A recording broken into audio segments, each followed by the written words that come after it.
Welcome and thanks for joining us on the Blue Chair Podcast, brought to you by A Fresh Wind Church. Each month, we discuss the latest sermons from the perspective of the Blue Chairs. Hello and welcome to the Blue Chair Podcast. This is Pastor Jared. With me, as always, Charles Magar. Say what's up. How's it going? It's going great, except for that we are re-recording this. If you're listening to this and you're wondering, wow, this one came out late on Saturday. Well, that's because we recorded it previously, and we've been going back and forth on who we're going to blame with it. But somebody, probably Allison, possibly Ryan, messed up that recording, and it did not save to my file. So we are re-recording this. This is what month are we in? This is the June? June? We're in June. We are in June, yes. I know the month. We're going over last month, which is May. Got that one down. We're going over May's sermon series, which was Impact. And we're in this series, we talked about the impact that we as Christians are going to make on those around us. It could be the impact in our family. It could be the impact in our community. It can be the impact that the church makes on the world itself. But when we have a couple things that we follow, we see the massive impact we make. So week one, we talked about the power of belief. With our belief, there can be impact. Week two, we talked about the power of compassion. With compassion, we can have an impact. Week three, we spoke about the impact through generosity. And when we have generosity, we can have impact. And week four, we talked about the power of the team. And with our team, we can have an impact. And so we talk about these four different concepts, but they also go hand in hand, right? Yeah. If you can have all the compassion in the world, but if you're not generous, congrats, you just feel bad for people. Yeah. You don't really do anything about it. But our compassion comes from our belief, right? Humans can be inherently a little bit selfish. And so because we believe that each person is valued in God's eyes and has value in God's eyes, and we start to believe that ourselves, right? The people that we may not love as much, we're like, you know what? They're still children of God. Mm-hmm. And I'm going to be compassionate to what they're going through. So because we're already generous and we have compassion that comes from our belief, when we put that all together and we use it for the church, that team, it can do big stuff. 100%. But like I said, if we don't have all four, it's so easy for us to fall short. Our impact is completely different, right? One person can do some cool stuff. One person can change a life. But what can multiple people gathered together in the name of Christ do? Gathered together who all have the belief in Christ, the compassion for people, and the generosity that is needed to keep this world afloat, frankly. Yeah. And I like how you said we need them. We need them all, and if we don't, then it's easy to fall short because, like, even just going through the titles one by one, like, if you have a lack of belief, you're going to have a lack of compassion. If you have a lack of compassion, you're not going to be generous. And if you don't have the power of team supporting you, you're going to lack on all of them. In a sense of, I feel like it's easy for us to get in those ruts where we start to slack in these other areas, but when you have the power of team as, like, a supportive backing for you, it helps keep you up and motivated and everything else to try and fill that gap. Oh, for sure. And like the way we talk about them, they kind of build, right? Belief leads to compassion. Compassion leads to generosity. Generosity leads to a team working together. Mm-hmm. But if we miss any of them, like if we have a big team that believes the wrong thing, we get terrible, terrible things. Yeah. Like there were all kinds of people who teamed up to do terrible things. Yeah. They had the wrong belief or they had no compassion. Yeah.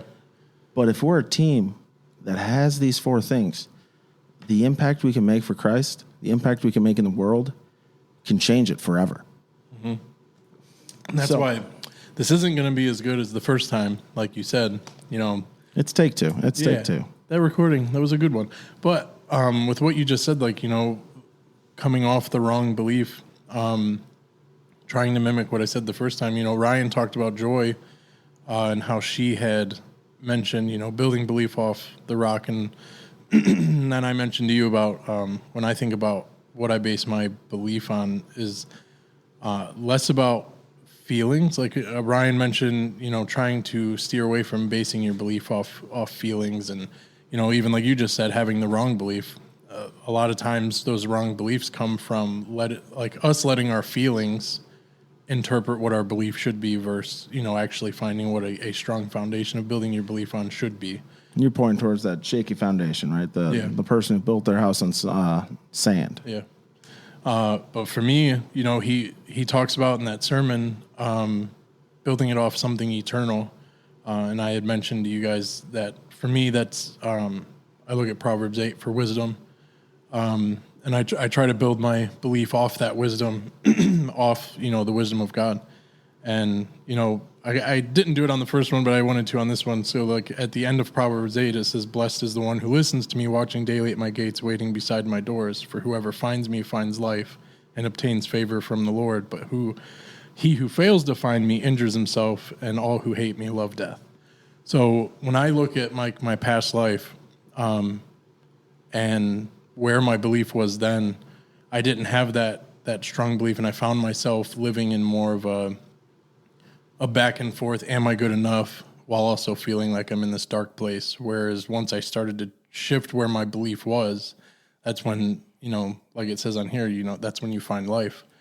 And I don't feel like I was living a life then, but I do now. Good. So. I also liked in that same sermon in week 1, the power of belief.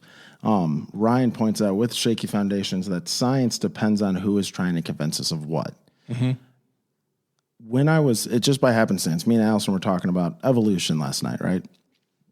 And when we talk about science, and let me preface this with saying I'm not an anti-science guy. I think science is wonderful. I think we also need to put everything through the lens of people trying to prove a point, and people are inherently biased. But we're talking about evolution, and we're talking about the evidence for it, and if there is evidence for it. And one of the things that I brought up is if you look up Lucy, right? Have you ever heard of Lucy? It was supposed to be a pre-human that ended up turning through evolution, became human. And they've got this whole, you can find all kinds of digitally made pictures of who Lucy was and what she did and things like this. The bone fragments found of Lucy can fit in the palm of my hand. Interesting. Like Lucy's skull. If you look up the picture of it, most of it's super white and clean, and then there's like some dark bone-looking spots. That's all the bone. And those bones are fragments in and of themselves that they kind of just place together to create this super weird skull that they are like, this is one of the stages of evolution in humans. How is that enough to put your faith in? Yeah. To base it all like, this is it. Like, I know this is true. You give that to 20 different people, they're going to put that together differently. Yeah. And yes, let's say they had some great science technology that did all that, but who programmed it? Yeah. Who decided that that's how those bones were going to fit together? That's putting a lot of faith in a person. Yeah. To ground your belief in that. Science is good. It is. But we have to be careful that we're not just following it blindly. Mm-hmm. And that's what's taught in our schools every day. Every day they're taught that this is how everything happened. This is how everything developed. This is how humans came to be. It's not Christianity. It's not God. It's these bone fragments that we found, and someone made tons of money. Yeah, and I'm with you. Like, I'm not against science. I think science, science has led people to God. So I'm not against science in the sense that, someone following science may one day be led to God. But I'm also, as long as we go into science realizing that these are just, thoughts, ideas, whatever of a man, these are people's studies that, for me, like, I don't think a lot of it's 100%. So when I go, like I said, I go into it with an open mind. There's a lot of science that does back up the claims of the Bible and everything else. So obviously those kinds of studies I like looking into, but we just have to be careful how much we let science cloud our judgment as well. I agree 100%. What we need to be basing our faith in is the Bible. We need to be basing that off the truth, not her truth or the truth that this science person found out. Science person. What are they called? A scientist? Oh, yeah, that's the word. It's not about what a scientist found out and perpetuates. the truth that we need to pull from is the only truth there is, and that's Scripture. And so, how do we know? How do we know we can do it? I completely understand the hesitation in that. Like, how do we? Ryan talked about it, and you walk away from hearing a sermon like that, sitting in the blue chairs, and you're like, all right, you're saying these things that I need a basis in, especially if you don't know Christ very well or you're not a Christian yet. You're like, you want me to base my belief in this book that was made by 40 different people? Yeah. How do I know they weren't lying? Well, there's a ton of evidence to support this. One of the best books I just recommended to somebody an hour ago was a book called The Case for Christ, written by a man named Lee Strobel. He is a fantastic author. He was a journalist, an investigative journalist for the Chicago Tribune, I believe, and he sought out to disprove Christianity. And everything he found only pointed towards that it was true. And he's looking at Christ's death and resurrection to begin with. He's like, if I could disprove this, I know it's all debunked. And he really wanted to. So the reason he wanted to was because his wife, who had been married to for years by this point, became a Christian and started changing their life up. And he's like, this is not fair. And she's like, well, I'm not changing anything because this is how we're going to live our lives. Love that woman. I don't know who it was, but props to her. Yeah. Just like, sucks to suck, dude. You're going to listen now. So he's like, fine, I'm going to prove him wrong. And if I can prove to my wife that Christ never died, boom, I win. I can go back to doing everything we were doing. He's a Christian now. Yeah. He's a great Christian. He does all kinds of stuff. He's got all kinds of media that you can look into. But his first book, A Case for Christ, is top tier. So take a minute, read that book. It's not a super long book.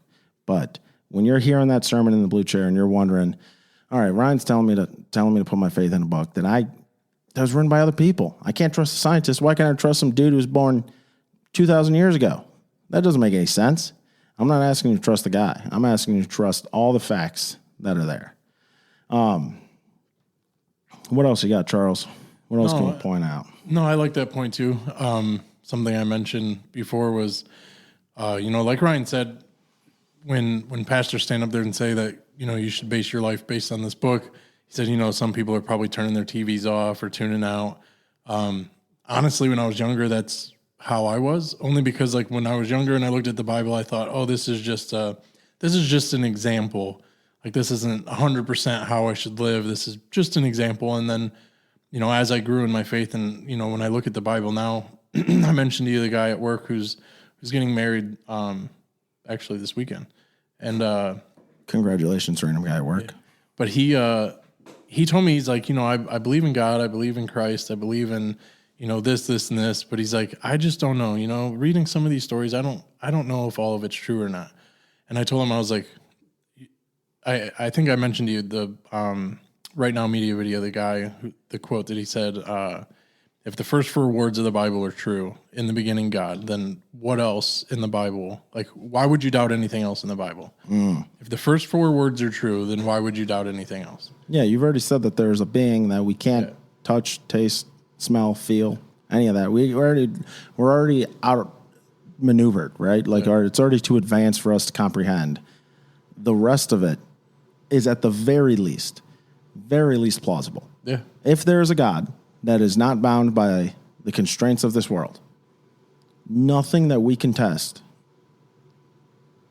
can disprove that. Yeah. And that's essentially how I laid it out to him is I'm like, he questioned, like the pillar of fire and all that. He's like, these seem like crazy stories. And I'm like, is it any crazier than thinking, this divine being was living outside of time and space and created everything?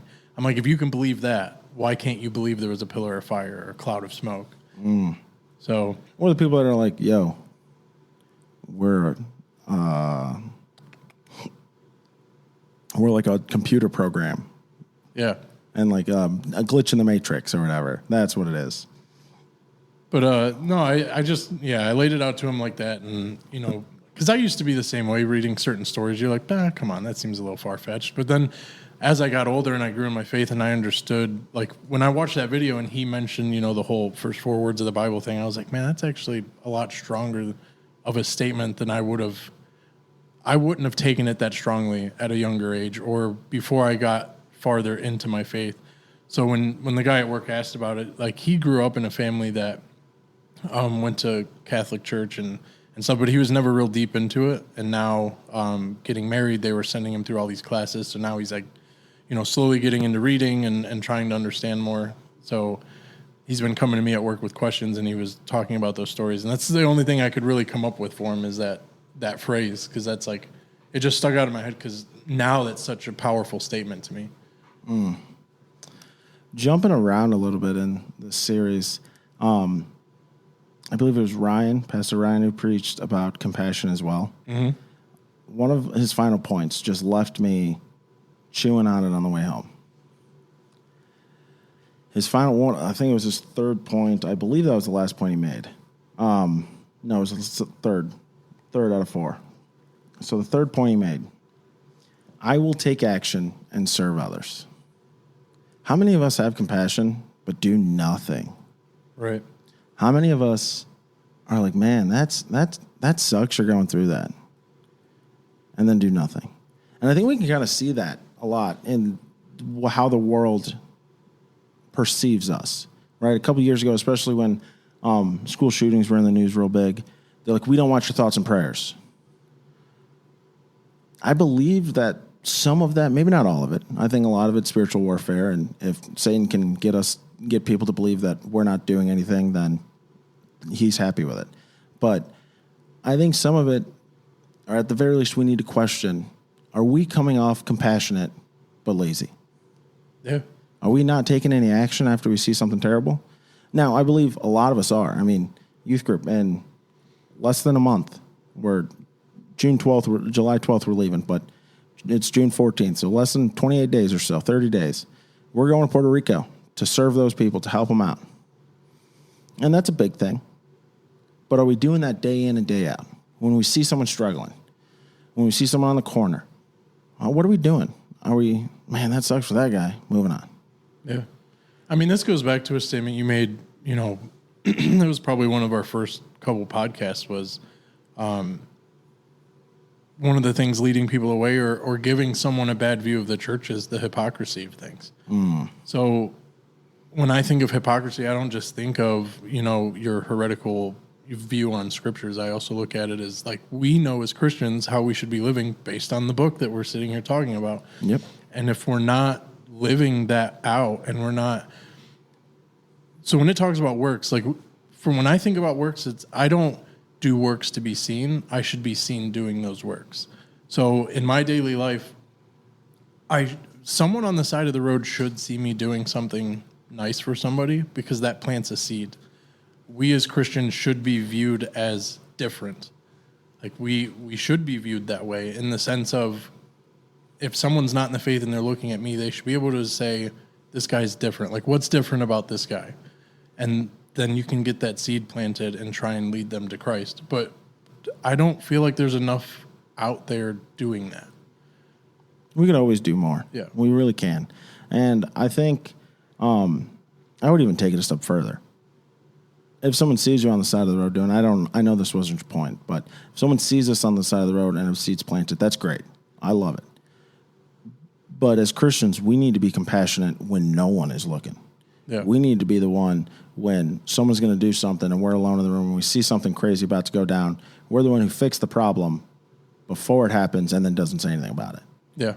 Maybe, sure, like if you got to educate somebody or teach someone something, that's one thing. But we need to be willing to be compassionate, to love on somebody, to donate anonymously when no one's looking, not to plant a seed, not to do all those things, even though all that's good. I'm not saying any of that's bad. We want the world to see the difference so they can have a yearning for that. But also, taking it a step further, we're doing these things because of what Christ has done for us. Yeah.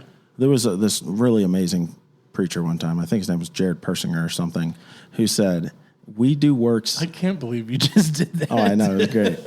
We do works not because we want to be saved, but because what of salvation has done for us. Yeah. Because we are changed by the salvation that came to us. We're not working for salvation. We're not doing it so we can earn a place. There's nothing we can do. It's not about it's not about what the good we've done. It's about the bad we've done that's keeping us from heaven as people. Mm-hmm. Once you sin, you're separated. You can do all the good in the world, but as long as there's still taint, you're still separated. You still can't be accepted unless that is justified and answered for through Christ. And so once you're justified in Christ, you're good. We're good to go. We're going to heaven. But because we're justified in Christ, that should change us. Yeah. That should fundamentally make us have a desire to love other people and to be compassionate. And be compassionate when they don't deserve it. Yeah. I've talked about it on the pulpit when I was in Chicago. And there was a person who were giving stuff out for free. And this lady who's clearly on some drug. I don't know what it was. I'm speculating. I didn't know her personally. She comes through. We're giving away sandwiches and clothes. She takes all the sandwiches. I think they cut her off after she took like 10. They're like, well, I think that's enough for a while. Or we have other people we're going to give some too. But then she started just throwing all these clothes into a sea bag. And a sea bag is like a big duffel bag they give to the military. And she's just throwing all this stuff in. And I remember talking to Allison about it later on because it just stuck with me. And I'm walking around the south side of Chicago. If you don't know, south side of Chicago is a hard neighborhood. Probably shouldn't have been walking around the south side of Chicago. But I was. All the kids were back at the place at the church we were staying. They were safe. I wanted to have a phone call with my wife. I'm walking around. And she asked me about it. And I'm like, I don't know why this woman won't just get off my mind. I'm not mad at her. I'm like surprisingly happy she took it. And Allison knows me. Like if you for a while, if you just squandered your life away, I had very little sympathy or compassion for you. I'm like, you're dumb. Moving on. And that was so wrong. And God used this moment to see that. And then he used Allison because her response to that, I don't know why she won't leave my mind, is she pointed it out. She says, Jared, those are the people you struggle to love the most. She's like, she caused this. We both know she did. But that's okay. And it, like, when you mentioned that, too, it reminds me of Life Group when we were talking about something similar to that in terms of, I feel like sometimes God puts certain people in our path to expose the things we need to work on. So, like, what you're saying now is, like, the people that would normally frustrate you, I feel like sometimes they just show up more often than not. Oh, yeah. And it's like God's way of saying, I see this in you and you need to work on it. So I'm going to keep putting them in front of you until you can deal with it. You're going to figure it out until you hit it. Another comment Ryan made when it comes to putting people in our way. God often works in interruption. We all have plans, right? We know what we're going to do today. We're going to do X, Y, Z. We're going to get it done, and then we're going to go home, and we're going to do nothing. And it's going to be great. We're going to hang out. What do we think of when God works in interruption? Yeah. We typically are like, well, I mean, if we could plan this, if you could send me an Evite. Yeah, let's get on a schedule here. Yeah, I'll accept it, and then I'll be able to get my other stuff done. I'll have time to go to all the games and be in all the sports and play my video games or go on the hike or go to the workout I want to, and it'll be great. And then if you send your Evite with a 24-hour notice or a 2-week notice, I'll be able to make sure that how much of us are just like, all right, yeah, let me stop what I'm doing to help. Yeah. That's convicting. Yeah.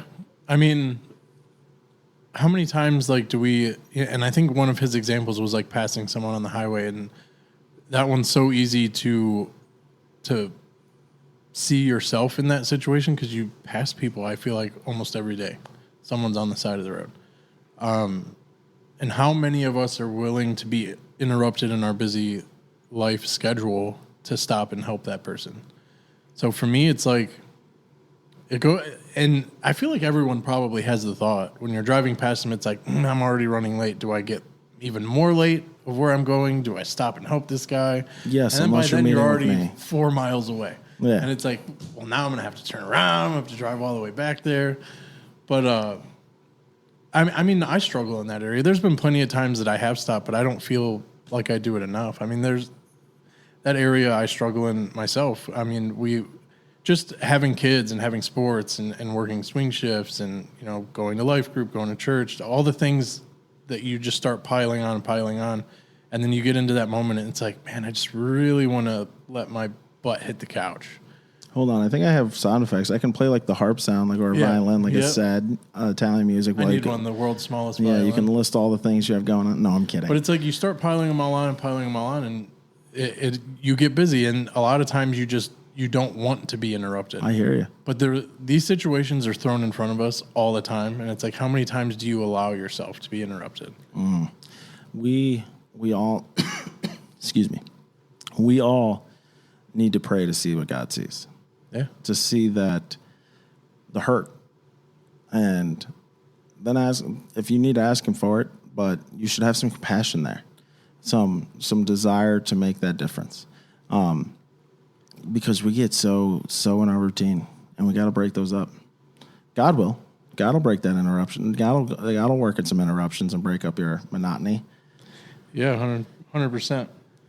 Now, and with that point too, because I really liked, I think it was one of his ending points on the compassion one was something along the lines of, you can't show compassion to others if you can't see God's compassion for you. I think he started out with that, actually. It might have been his beginning and ending, because I wrote it down at the very end. It was like one of the last things I heard him say. I might You just sandwiched in that comment in there. I love it. But I was like, when he said that, I was like, man, I was like that. I couldn't see his compassion for me. I told you, like, for the longest time, I just repeated to myself over and over, like, I'm not good enough. Like, I don't deserve it. I'm not good enough. But the moment, and actually, the guy that you said you really like on Right Now Media, I forget his name.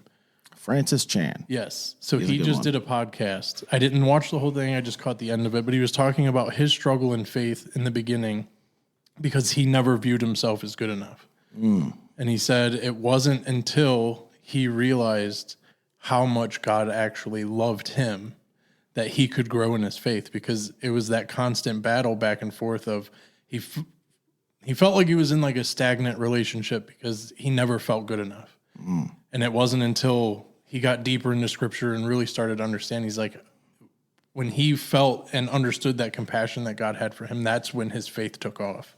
So when I was sitting there listening to that, I was like, that's deep. I actually want to go back and watch the whole thing now. Oh, for sure. I think there's a flip side to that, though. What about the people who've grown up in the church, who never stole, they've never done any drugs, they didn't run around killing anybody? Do we still see the compassion that God has for us? Even though we're pretty good. We're good people. We've done right. I believe that we can get caught up in what we haven't done, that we haven't done the big things. I heard a preacher one time say, like, when are we going to go to heaven and account for all the things? Like, we stole a TV, right? And God's going to be like, well, you stole. And we're going to look at God and be like, yeah, I stole the one TV, but look at all the TVs in the world I didn't steal. Like, look at all the things I didn't do wrong. Well, God still has compassion for us in the little things we did wrong. And we need that compassion. We can't get to heaven without the compassion for the little things. Because when we put ourselves on this high horse, it's not about how much we've sinned. It's about if we've sinned. And when we're on this high horse and we think that our sins aren't big enough, we start to get this idea that it's not if we sinned, but how much we sinned. And that's mixing it up, and that's causing this idea that we are good enough. Yeah. When at the end of the day, no matter how good we are, we aren't good enough. We're broken, just like the next guy. And we have to have an understanding of the compassion that Christ has for us, even if we're pretty dang good. Yeah. We're going in a pattern. Let's jump it around. Let's jump over to week 4. What are we like in week 4? Oh, the power of team. I liked, I guess one of my final comments, on the original recording, I guess I'll kind of start with that and just thank, the team at the church for what they do. I will bring that up because again, going back to our busy lifestyles, everyone, as Ryan said, has stuff going on. And when you start picking up these extra roles and you're volunteering at the church, like it takes someone just walking up and saying, hey man, I appreciate what you're doing. Because we all get a little grumpy in the morning. We're all in one of those moods every now and then. So it's nice having that, that team to support you while you're going through all that. We couldn't do what we do here at the church without it. Yeah. We punch higher than our weight class, for sure. We have a great kids ministry. We have a great worship rally. We have podcasts. We have youth ministry. Goodness gracious, the youth ministry. We're going to Puerto Rico. That trip cost a bunch. I just made the payments for that trip. That was a lot of money. And most of that money was the church fundraising. And man, did they support us. Yeah. And that team got the church team, the church itself, that being the team, got the Puerto Rico team able to go to that trip.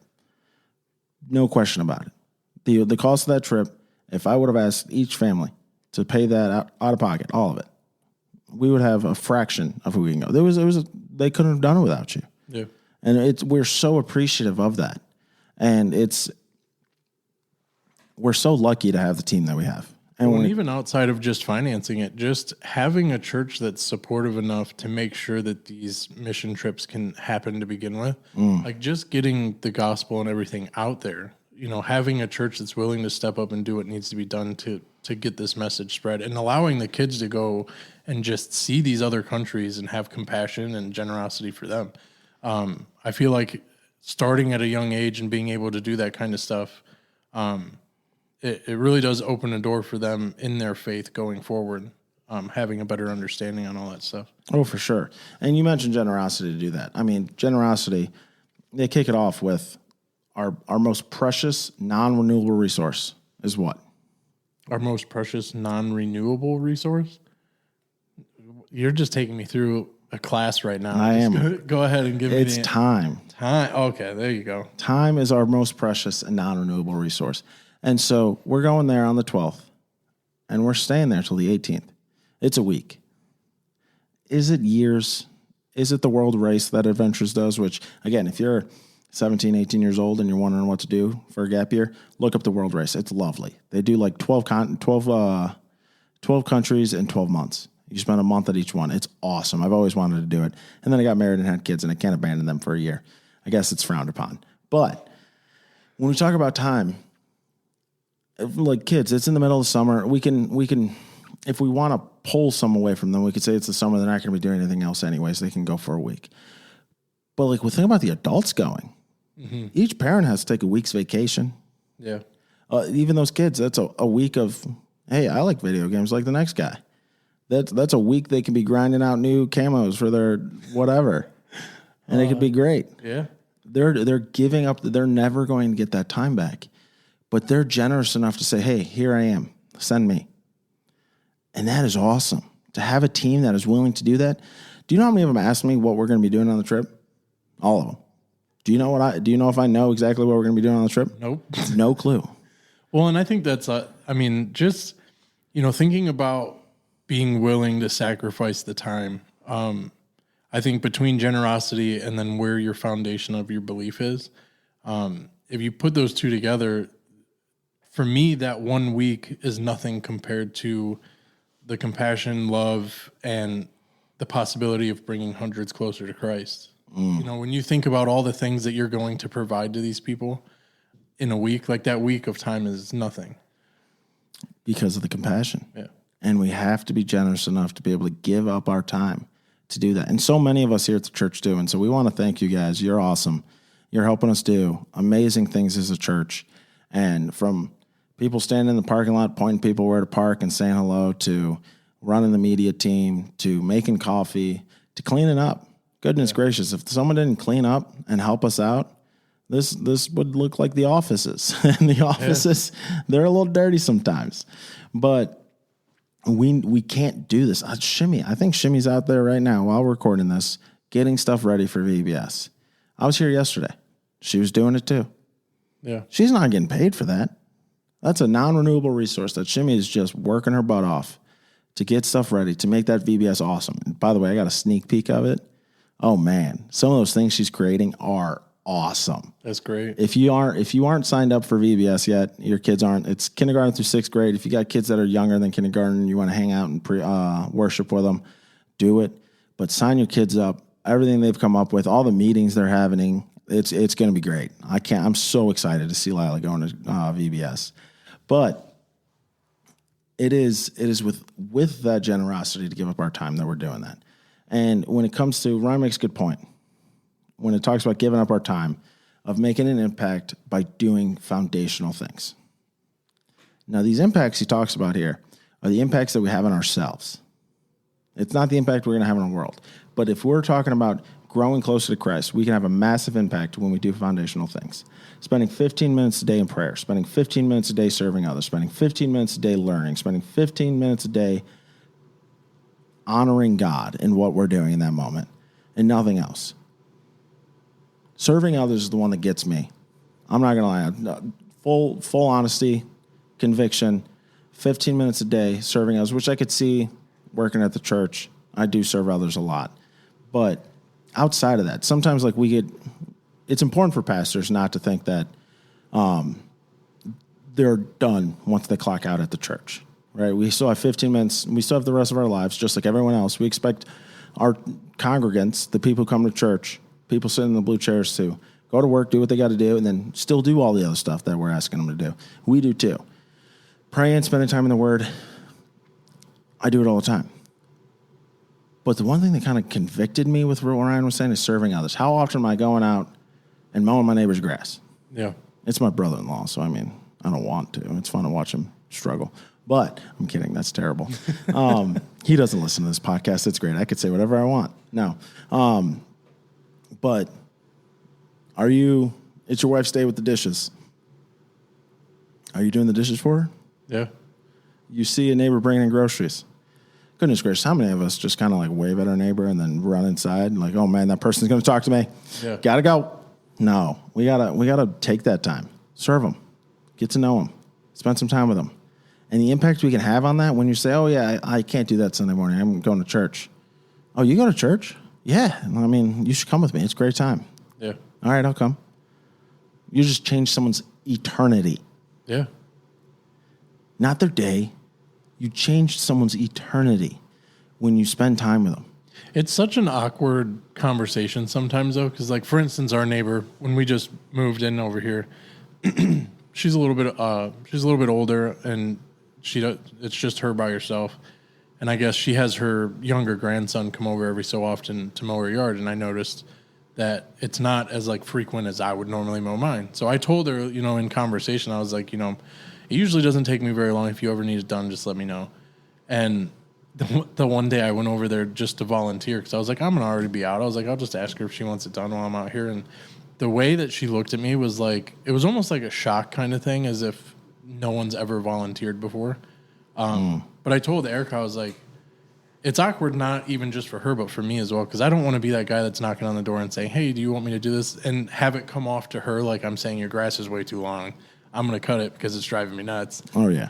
But it's more so like I feel for her because I know she can't physically go out and do it, and her grandson can only come so often. But it's awkward on both sides, and like just acknowledging the fact that we have to get over that awkwardness and just show the compassion that, hey, like I'm willing to do these things for you.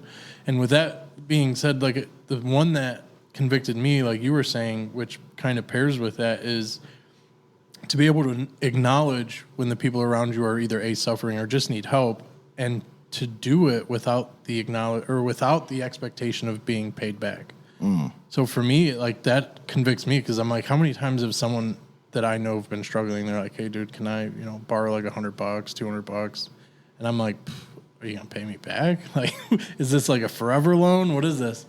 But when he said that, like, I've had those thoughts when people are like, hey, can I borrow some money? And I shouldn't be thinking it like that. I should, if they're struggling, I should just be willing to give them the money without the expectation of getting it back. Because I know if I was in a bad situation and someone wanted to offer to help me out, having that thought in the back of my head, like, oh, over the course of 6 months, I need to make sure I pay this guy back. It's a lot of pressure that you're putting on people that are already struggling. So they want to be asking you if they weren't struggling. So for me, like, that convicts me, because like I've had those thoughts on the expectation of getting paid back, and we should not be feeling that way when we're helping people. I don't remember when Tim said it. He may have said it when he was preaching, or just one of those times where he just dropped that tidbit of wisdom on me that was just like you hang on to because it's good stuff. But I was talking to Pastor Tim one time where he was preaching or something, and he always says, don't loan out any money that you need back. Yeah. Not that, or that you want back even. If you loan money with the expectation of getting it returned, you're opening yourself up to sell that relationship for whatever the value of that money was. So if I expect you to give me $100, would I let someone pay me $100 to never talk to you again? Wow. That's deep. I like that. Just assume you're not going to get it back. Christ loves a cheerful giver. Yeah. And if you can't do it cheerfully, don't do it. If it's, hey, I'm working on it with myself, but I get super worried about getting paid back and stuff, and I don't want to risk that. And you don't even need to tell them all that. You can just say, hey, I can't do it this time. Or no. Sometimes you don't always need an answer. Just say, I can't do it. No. But that's good. How many of us, I like what you said though. We have this expectation someone's gonna square it up eventually. Yeah. Or I did this thing for you. Do you know how many times I said that when I was a kid? Yeah. Remember that one time? I would always say it to people. Like, hey, remember when I did this for you? Yeah. Or remember when I gave you some of the food I bought? Can I try that? And it's funny because naturally at work, like we still do that. Like one week, the guy I work with, he'll buy lunch. The next week I'll buy lunch, whatever. But it's funny that you bring that up because like we just still do that at work today. That's funny. The power of team. I wanted to focus on this a whole lot more because I think it is crucial. I think it's crucial for our church specifically right now. When Tim preached this one, I was like, this is what our church needs to hear. Yeah. Because we are in a position, we are growing. We're growing so fast. And we're talking about going to 2 services, and we don't know if it's the right choice. And we're going through all of this as a church council. And the one thing we keep coming to is none of it can happen without the support of the volunteers, without the people around us saying, hey, I'm going to step up and do more. No, I say that with a volunteer team overall that is massive and wearing so many hats. Every single person who does anything here is not the one hat they're wearing, right? If you're on the security team, I've already told the security team, hey, look, you're running security that day? Cool. When everyone's running around doing all kinds of stuff, you're going to be busy. You're going to be watching people, making sure people are safe, making sure kids aren't running out of the building, things like that. Then everyone's going to go to service. You're going to go ahead and check doors and stuff, make sure they're all secure. But then you're an usher. Yeah. You have someone looking around. You're not worried that they're going to do it. They're looking for the bathroom. Walk them to the bathroom. If it's me wandering on, I'm looking for the honey buns. Like, just show me where the basket went and I'll be all right. They're refilling it, I promise you. But if I've seen the media team pointing down to seats because they're up on that little perch and they can see better. And you see someone looking for a seat and you're like pointing them out while you're trying to run camera and switch the things and do all of this stuff. And we do so well at helping out. But we know that what we're going to be doing here as a church, where God is leading this church, He's going to provide the people.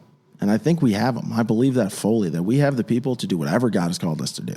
Yeah. We have such an amazing church here. I'm going to sit here and toot our church's horn all day long. No, and I liked what Tim said, too, because he was pointing out, I think he was calling them power couples. Which I noticed he didn't say me. Yeah.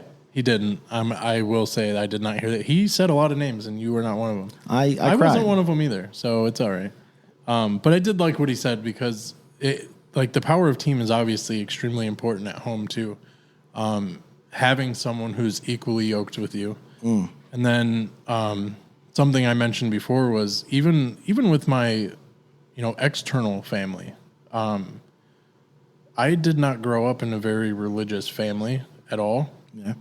But I've been lucky enough that I grew up in a family where judgment's not there either. So for me, it's when I started getting deeper into my faith and even now wanting to go to school and talking to them, they're all genuinely excited for the path that I'm taking, whether they share the same belief or not. That's awesome. And I was mentioning to you, so my sister who passed away, her stepmother, which I had never met before up until that point when I went out to Washington. I'm not 100% sure on what faith she is. She's very aligned with the whole natural energy of the world kind of thing. Okay.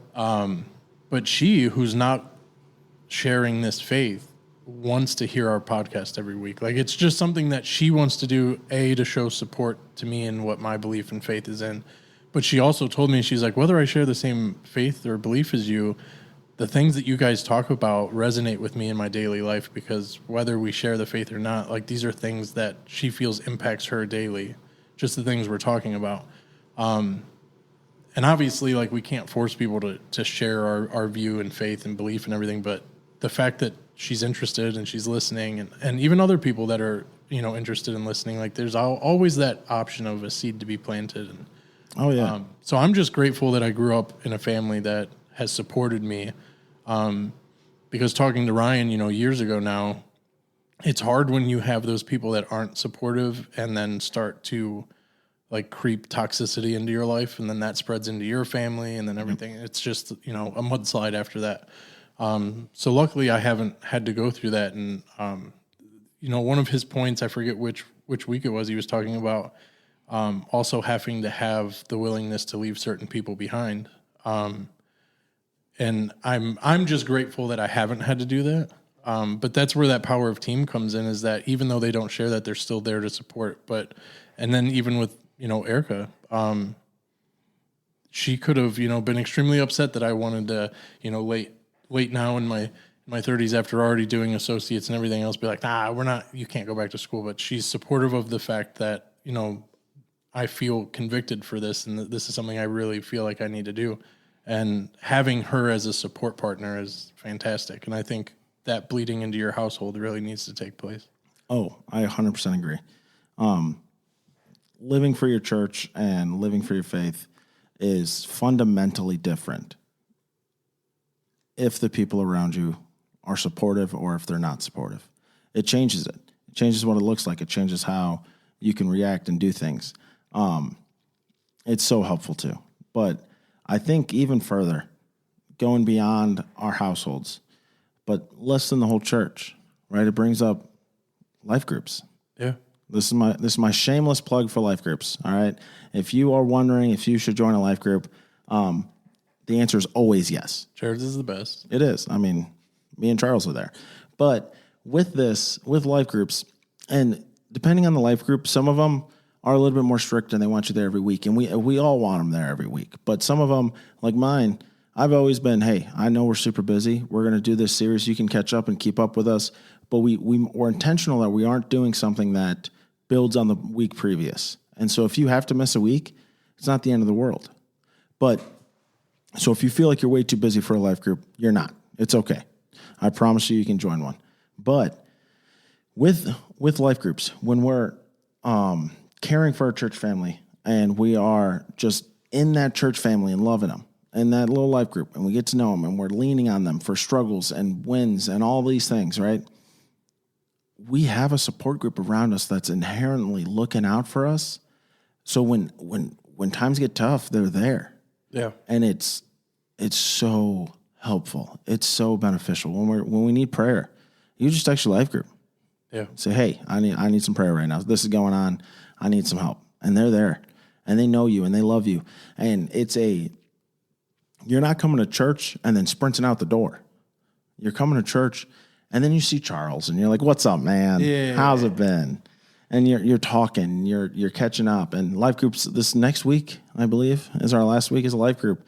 And then we're off for the summer. Our whole life group has already said, like, man, this kind of going to take a whole while off until we get back to the winter term. I'm a little upset.